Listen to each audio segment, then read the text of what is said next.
Trending at pinagkaguluhan nga po sa social media ang sinabi ni Anthony Edwards sa kanyang interview na gusto nga po niyang makalaban si Ja Morant sa isang one-on-one at nilinaw niya pa dito napakadali lamang nga daw niya itong tatalunin. Bagamat isa siya sa mga humahangay kay Ja Morant, naniniwala pa rin naman ito na paglalaroan lamang niya ito kapag nagkatapat sila.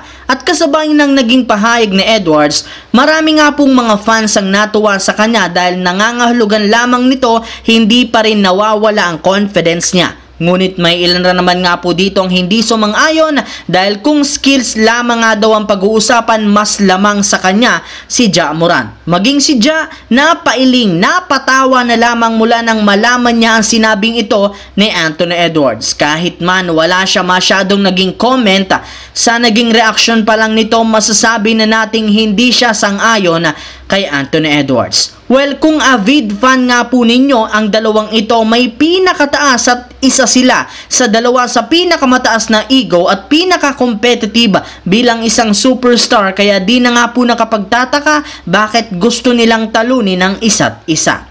Samantala, para nga po sa mga hindi dyan nakakaalam, mag-iisang buwan na ang nakakalipas mula ng papirmahin ng Los Angeles Lakers ang 7'1" center na si Christian Coloco ng isang two-way player kung saan inaasahan sana na tutulungan niya si Anthony Davis sa ilalim. Pero hanggang ngayon, hindi pa rin naman ito pinapayagan ng NBA na maglaro. Maging ang kanilang mga ginagawang team practice, hindi pa siya nakakasama. Sa madaling salita, wala pa itong practice, wala pa siyang kaide-ideya kung ano ang role at trabaho na ibibigay sa kanya ni Coach JJ Redick. Kaya hindi na nga po nakakagulat kung sakali mang tanggalin o i-waive ang kanyang kontrata ng Lakers sa mga susunod na araw. Nasasayangan lamang sila dito ng oras dahil kung papayagan lang nga daw ito ng liga, dapat sana'y matagal na. At once na tuluyan na itong tanggalin, plano nga po nilang ipalit si Quincy Olivari na naghihintay na lamang ng isang bakanting pwesto sa Lakers para umarangkada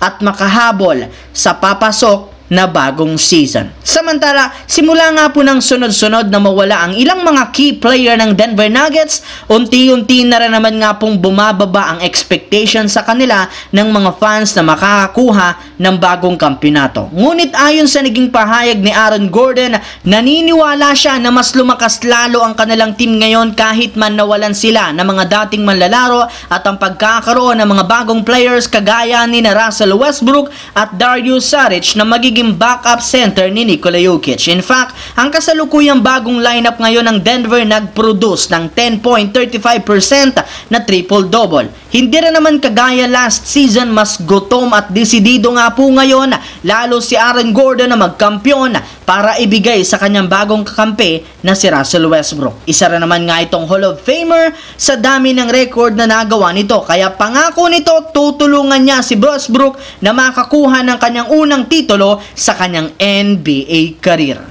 So yun lamang mga idol ang ating bagong video na ating pinag-usapan ngayon dito. Once again, this is your J-Zone TV. Huwag kalimutang mag-like, mag-subscribe, pindutin ang notification bell sa aking channel para lagi kayo maging updated sa mga videos na pinapalabas ko.